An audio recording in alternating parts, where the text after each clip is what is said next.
بسم اللہ الرحمن الرحیم۔ السلام علیکم۔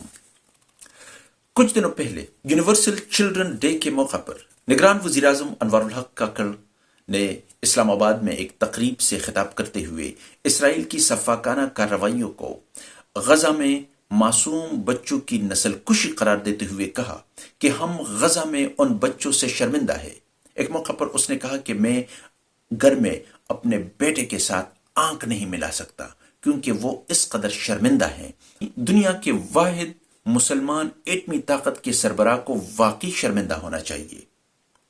ہمارے ادارے ہمارے اسلامی تاریخ کے نامور ہستیوں سے منسوب میزائلوں کے کامیاب تجربے تو بڑے فخر سے قوم کو سناتے ہیں۔ یہ دعویٰ بھی کرتے ہیں کہ دنیا کی بہترین صلاحیتوں کی حامل عسکری قوت ہمارے پاس ہے۔ تو پھر سوال یہ ہے کہ اگر ہماری یہ تمام صلاحیتیں معصوم بچوں، معصوم عورتوں، نہتے شہریوں، بزرگوں کی جانیں نہیں بچا سکتی، تو پھر ان پر یہ اربوں روپے کے اخراجات کرنے کا مقصد کیا ہے؟ اگر دوسری طرف دیکھیں تو امریکہ، برطانیہ، یورپی ممالک اپنے کابینہ کے ارکان کے ہمراہ اسرائیل کے دورے کر رہے ہیں، جبکہ دوسری طرف اسلامی ممالک کی طرف سے بھیجے گئے ادویات، خوراک، بنیادی ضروریات کی خوراک وہ لٹکے ہوئے ہیں، وہ ابھی تک پہنچے نہیں ہیں، وہ ان کو روکا ہوا ہے۔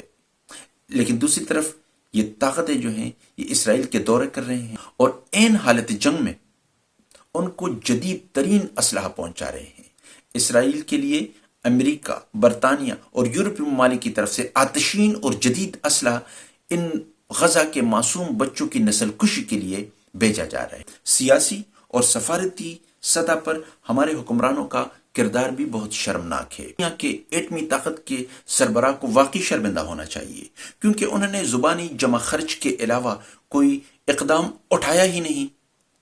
معصوم فلسطینیوں کی نسل کشی کرتے ہوئے بھوک پیاس میں مبتلا بلکتے تڑپتے بچوں کے لیے ادویات اور خوراک سے محروم نسل کشی سے دوچار فلسطینیوں کے لیے اب تک کوئی فنڈ، کوئی امدادی فنڈ قائم کیوں نہیں کیا؟ صرف نگران وزیر اعظم ہی نہیں، ہمارے عوامی نمائندگی کا دعویٰ کرنے والے اور حکمرانی کے خواب دیکھنے والے چوتھی بار وزیر اعظم بننے کے امیدوار شریف برادران کی میں بات کر رہا ہوں، عالمی طاقتوں کے ساتھ اپنے تعلقات کو بڑے فخر سے بیان بھی کرتے ہیں اور ان کو بھرپور طریقے سے استعمال بھی کرتے ہیں۔ کس لیے؟ اپنے جرائم کو ختم کرنے کے لیے، اپنی سزاؤں کو کالعدم کرنے کے لیے۔